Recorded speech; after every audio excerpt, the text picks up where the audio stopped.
Some people treat a breakup like a business dissolution, complete with a full asset recovery plan. This story from r/EntitledPeople features an ex who demanded a refund on 2 years of affection. So my ex and I split up a few weeks ago. It was what I thought was a standard mutual fade-out.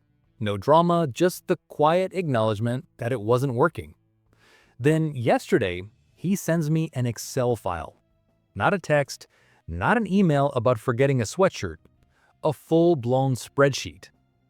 It itemized every gift he had ever given me over 2 years. We're talking birthday presents, clothes, a coffee mug, even the flowers. His demand was that I either return the physical items or pay him their fair market value. His justification was a masterpiece. I invest in you, and when it did not pay, I want my stuff back. I laughed. I couldn't help it. That's when he escalated, accusing me of robbing him by holding on to a pair of Christmas sneakers. It seems the fundamental concept of a gift was lost in the mail. And the irony wasn't lost on me. This was the same man who had borrowed and subsequently lost my AirPods. Curiously, that little debt didn't make it on his meticulously crafted balance sheet. I told him he wasn't getting a single thing back and that, frankly, he owed me for 2 years of my life. He responded in the most maturest way possible. He blocked me. The sheer entitlement is just breathtaking. What we have here is a fascinating case of retroactive commodification. The entitled individual doesn't see a relationship as a shared experience. They see it as a speculative venture.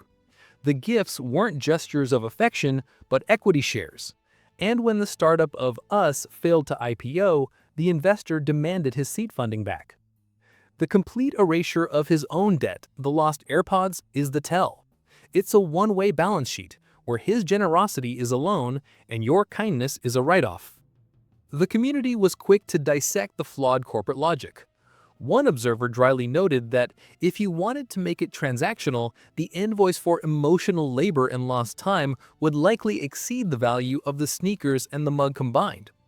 Another pointed out the glaring omission, suggesting that if we're truly itemizing contributions, the cost of his personal storage at her apartment and the cleaning services should also be factored into the final statement.